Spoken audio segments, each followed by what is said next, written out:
ఓం నమో వెంకటేశాయ.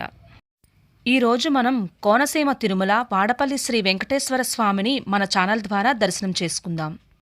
అలాగే ఈ ఆలయానికి ఎలా చేరుకోవాలి, స్థల పురాణం, చరిత్ర, ప్రాముఖ్యత గురించి తెలుసుకుందాం.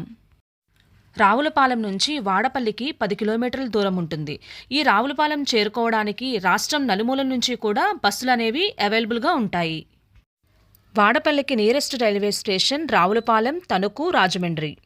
రావులపాలెంలో ఎక్స్ప్రెస్ అంతకంటే ఫాస్టెస్ట్ ట్రైన్లు ఆగవు.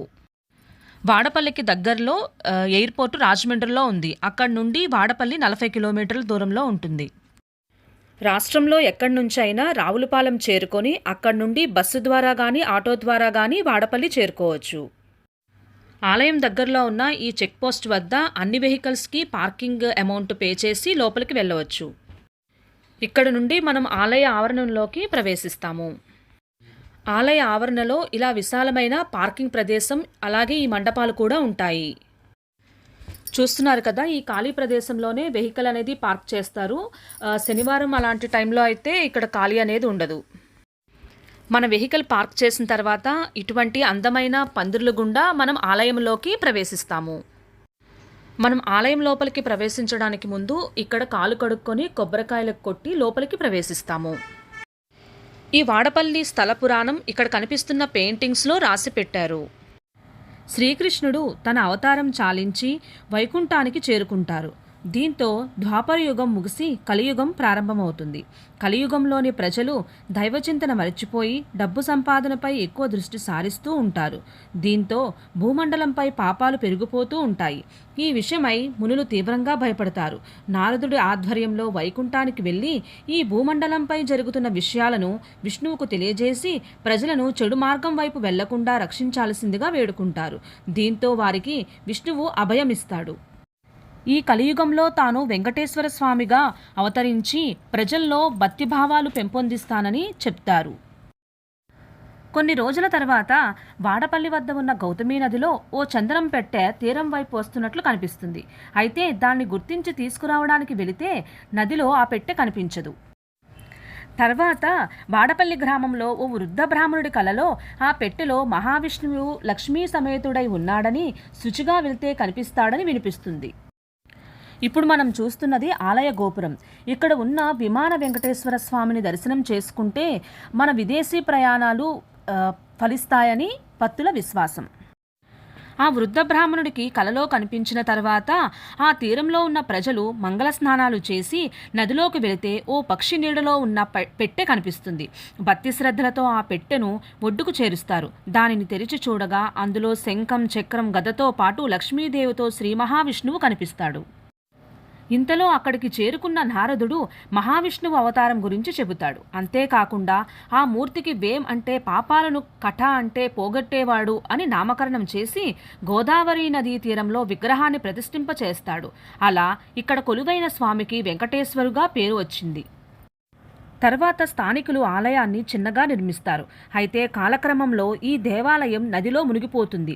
ఇది ఇలా ఉండగా ఈ ప్రాంతంలో పెనుబోదుల గజేంద్రుడు అనే క్షత్రియుడు ఉండేవాడు. అతడు చాలా ఓడలకు అధిపతి. ఒకసారి తుఫాను సంభవించి అతని ఓడలన్నీ సముద్రంలో ఎక్కడికో కొట్టుకుపోతాయి.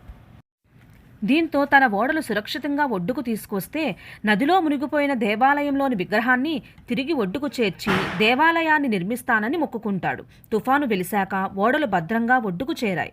దీంతో గజేంద్రుడు వాడపల్లిలో ప్రస్తుతం ఉన్న ఆలయాన్ని కట్టించారని స్థానిక శాసనాలు చెబుతున్నాయి. ఇక్కడ మనం చూస్తున్నది ఆలయంలోని తులాభారం. భక్తులు మొక్కుకున్నవారు తమ బరువుకి సమానమైన వస్తువులను సమర్పించుకుంటారు. ఇప్పుడు మనం చూస్తున్న ఈ మార్గం గుండా దర్శనానికి వెళ్తాం. ఇక్కడ ఉచిత దర్శనం, 50 రూపాయల దర్శనం, అలాగే 200 రూపాయల విశిష్ట దర్శనం ఉంది. ఇక్కడ ఉన్న అర్జిత సేవల వివరాలు ఈ పట్టికలో పొందుపరిచారు. వృద్ధులకు, వికలాంగులకు దర్శనం త్వరగా అయిపోవడానికి సపరేట్గా టోకెన్లు జారీ చేస్తారు. మనం ఇప్పుడు చూస్తున్నది ఈ ఆలయ ఆవరణంలోనే ఉన్న శ్రీ అన్నపూర్ణ సమేత కాశీ విశ్వేశ్వర స్వామి ఆలయం. ఈ ఆలయ ఆవరణ ఎదురుగుండా ఈ విధంగా దీపాలు వెలిగిస్తారు. ఇప్పుడు కార్తీక మాసం అవడం వల్ల ఇక్కడ ఉదయాన్నే అందరూ దీపాలు వెలిగించుకున్నారు. అలాగే మేము ఉదయాన్నే రావడం వల్ల ఇక్కడ దీపం వెలిగించుకోవడానికైతే కుదిరింది. కానీ శనివారాలు అలాంటప్పుడు చాలా కొన్ని వేల మంది భక్తులు వచ్చి దర్శనం చేసుకుంటారు. అసలు మనకి కనీసం నిలబడడానికి కూడా ఖాళీ అనేది ఉండదు. శనివారం పూట అయితే సుమారు ఒక 50-60 వేల మంది దర్శనం చేసుకుంటారు. మిగతా రోజుల్లో అయితే చాలా ఖాళీగా ఉంటుంది. మేము ఖాళీ రోజుల్లో రావడం వల్ల మాకు ఒక హాఫ్ అన్ అవర్లో దర్శనం అనేది అయిపోయింది. శనివారం పూట అయితే సుమారుగా దర్శనానికి 10 నుంచి 12 గంటల సమయం పడుతుంది. మొక్కుకున్న వారు ఈ విధంగా మోకాల మీద ప్రదక్షిణ చేస్తారు. కానీ శనివారం అలాంటి టైంలో ఈ గుడి ఆవరణ బయట నుండి చుట్టూతో 7 సార్లు ప్రదక్షిణ అనేది చేస్తారు.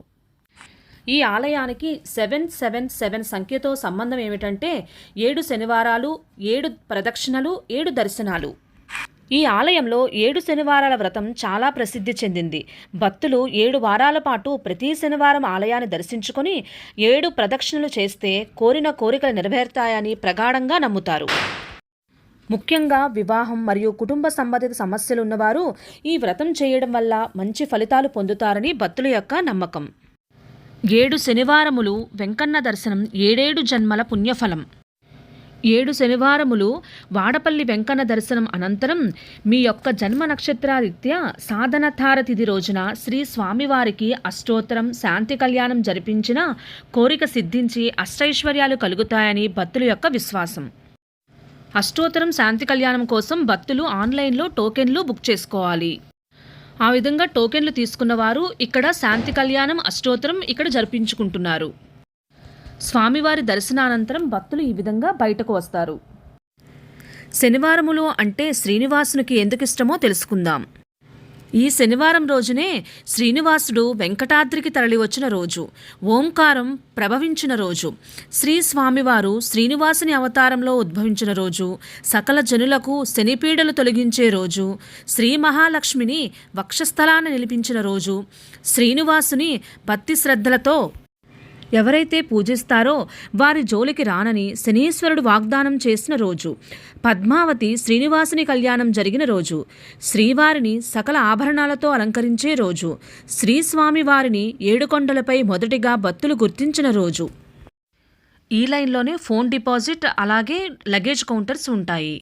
ఇక్కడ మీరు చూస్తున్న ఈ ప్లేస్లోనే ఉచిత ప్రసాదం అందజేస్తారు. శనివారం పూట ఉదయం 11 గంటల నుండి మధ్యాహ్నం 3 గంటల వరకు బయట ఉన్న ఓపెన్ ప్లేస్లో అన్నదాన కార్యక్రమం జరుగుతుంది. మిగతా రోజులలో అన్నదాన కార్యక్రమం అనేది ఇక్కడ జరుగుతుంది. ఇప్పుడు ఈ ఆలయ సేవాదళ్ళకి ఉదయం పూట అల్పాహారం అందిస్తున్నారు. ఈ పక్కనే తీర్థ ప్రసాదాలు తయారు చేస్తారు. వెంకటేశ్వర స్వామికి చెందిన ఆలయాలలో తిరుమల తిరుపతి, ద్వారకా తిరుమల తర్వాత ఈ ఆలయం ఎంతో ప్రసిద్ధి చెందింది. ఈ ఆలయం యొక్క గొప్ప వార్షిక ఉత్సవాల్లో ముఖ్యంగా కళ్యాణోత్సవం మరియు బ్రహ్మోత్సవాలు చాలా భక్తితో మరియు ఉత్సాహంగా జరుపుకుంటారు. వీటి కోసం లక్షలాది మంది భక్తులు దేశం నలుమూలల నుండి వస్తారు. మార్చి లేదా ఏప్రిల్లో జరిగే తీర్థం పండుగకు కూడా వేలాది మంది భక్తులు వస్తారు. ఈ ఆలయం దర్శన సమయం శనివారం ఉదయం 4 గంటల నుండి మధ్యాహ్నం 1:30 వరకు, అలాగే సాయంత్రం 4 గంటల నుండి రాత్రి 9 గంటల వరకు ఉంటుంది. మిగతా రోజులైన ఆదివారం నుండి శుక్రవారం వరకు ఉదయం 6 గంటల నుండి మధ్యాహ్నం 1 గంట వరకు, అలాగే సాయంత్రం 4 గంటల నుండి రాత్రి 8 గంటల వరకు దర్శనం ఉంటుంది. విశిష్ట దర్శనం టికెట్టు 200 రూపీస్. ఇది శనివారాలలో మాత్రమే జారీ చేస్తారు. విశిష్ట దర్శనం సమయం ఉదయం 4 గంటల నుండి మధ్యాహ్నం 1 గంట వరకు. ఇప్పుడు మనం చూస్తున్న ఈ ప్రదేశంలోనే శనివారం మరియు ప్రత్యేక రోజులలో అన్నప్రసాద కార్యక్రమం జరుగుతుంది. ఈ ఆలయంలో అష్టోత్తర పూజా సమయాలు ఉదయం 6 గంటలు, 7 గంటలు, 8 గంటలు మరియు 9 గంటలకు జరుగును. శనివారాల్లో అష్టోత్తర పూజ అందుబాటులో ఉండదు. అలాగే నిత్య కళ్యాణం సమయాలు ఉదయం 10:30 నుండి మధ్యాహ్నం 12 గంటల వరకు జరుగుతుంది. సుప్రభాత సేవ కూడా ఉంటుంది. దీనికి టికెట్ ధర ఒక్కొక్కరికి 200 రూపీస్ ఉంటుంది. ఇక్కడ గోదాదేవి కళ్యాణం చేస్తారు. టికెట్ ధర జంటకు 1116 రూపాయలు ఉంటుంది. మనం చూస్తున్న ఈ ప్రాంతమంతా శనివారాల్లో ఆలయం మానవాళి సముద్రంలా మారుతుంది. దాదాపు 80,000 మంది భక్తులు కోనసీమ తిరుపతి శ్రీ వెంకటేశ్వర స్వామిని పూజించడానికి దాని ప్రాంగణానికి వస్తారు. రద్దీ చాలా తీవ్రంగా ఉంటుంది. క్యూలు 2 కిలోమీటర్ల వరకు విస్తరించి ఉంటాయి. కదలడానికి కూడా స్థలం ఉండదు.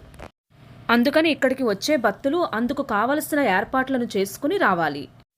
ఇక్కడ మనకు కనిపిస్తున్న ఈ పిఆర్ఓ ఆఫీస్లో మనకి కావలసిన ఇన్ఫర్మేషన్ను పొందవచ్చు. ఎప్పుడైనా గ్రహదోషాలు వచ్చినప్పుడు వెంకటేశ్వర స్వామికి ఎర్రచందనంతో అభిషేకం కానీ పూయడం కానీ చేస్తారు. అలాంటిది ఇక్కడ స్వామి గంధపు చెక్కలోనే వెలిశారు.